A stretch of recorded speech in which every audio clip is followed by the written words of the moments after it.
Hello, everybody. It's been a while, but today we're going to be looking at some comments that I've gotten on some of my previous videos, and they actually share a common theme. So let's jump right into what they are. So in this video, I reacted to Slavoj Žižek talking about how freedom is slavery. And yeah, I get the typical hate you can expect. For the sake of your students, you should retire from teaching as well, saying that this is the most embarrassing thing. It's so humiliating, my incompetence, delete the channel. Very nice. There's no argument here, right? It's like, what are you saying? What's the point? Well, then we get a very long sort of argument.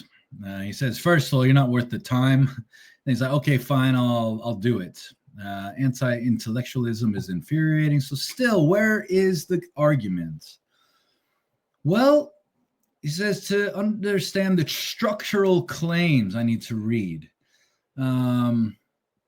We can't just start with Žižek. We have to start with Kant, maybe even Plato, Hegel, Spinoza, Lacan, and all these other people, which is interesting, right? So, I mean, it is correct that in order to be educated, one must have some integrated understanding of the whole thing. And yes, these philosophers all provide some part of the integration. But the thing that is problematic here is that I do not need to respond to all of these people. In fact, it would be impossible for me to talk about everybody at one time.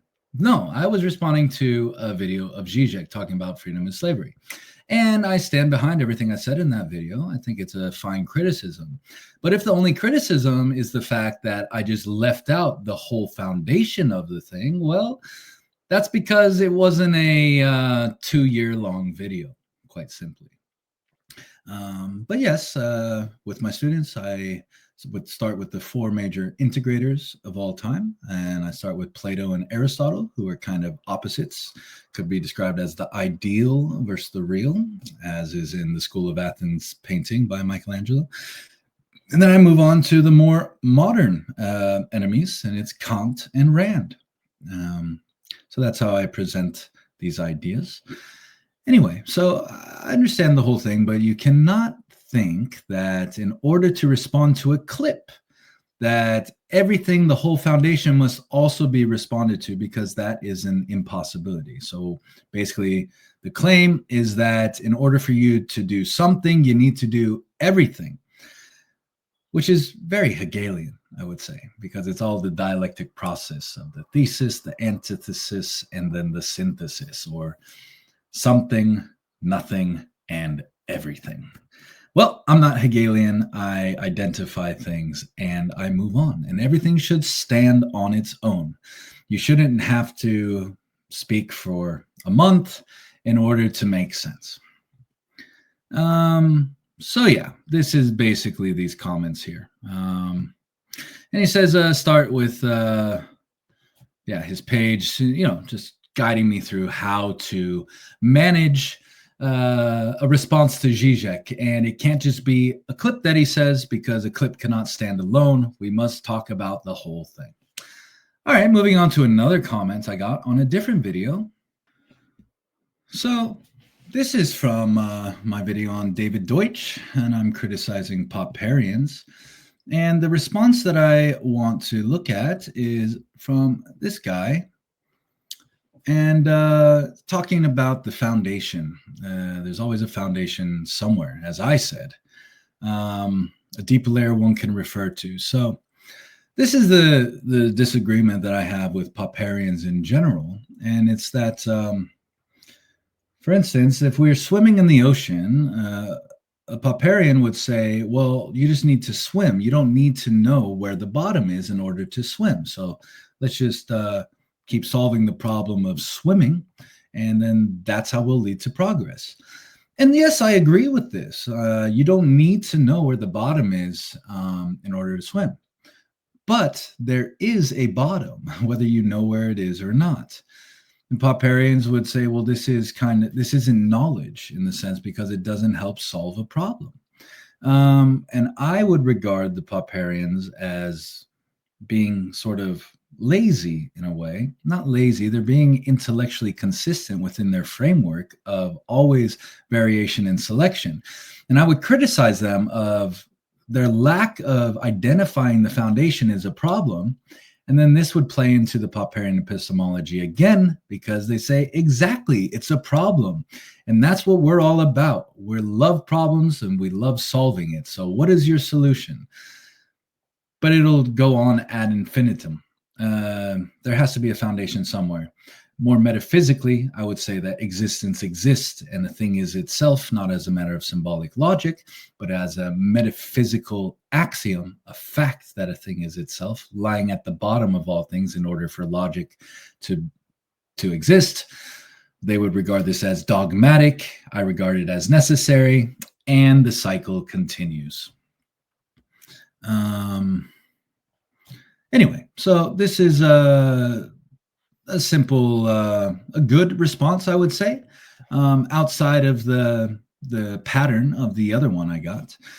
But now we will continue to the same problem in the first comment, the problem of not knowing or not acknowledging everything. So therefore, the analysis is bad.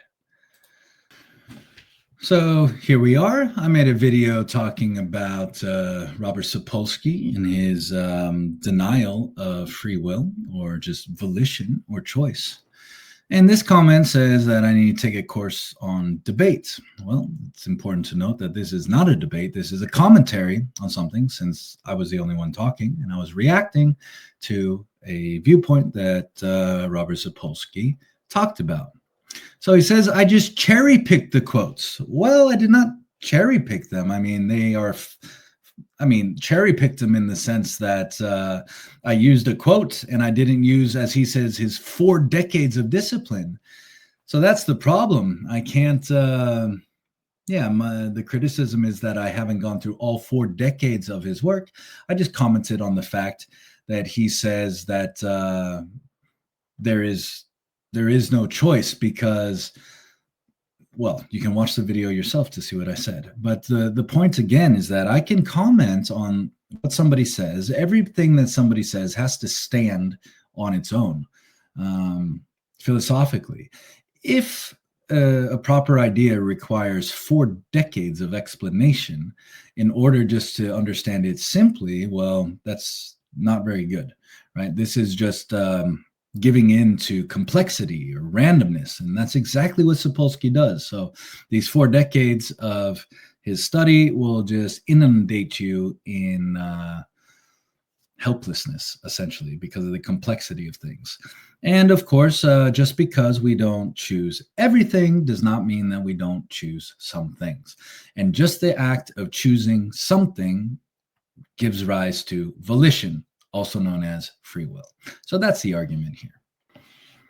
So this has been me responding to some comments. I hope you enjoyed it. I will link it to the people that I haven't responded to yet.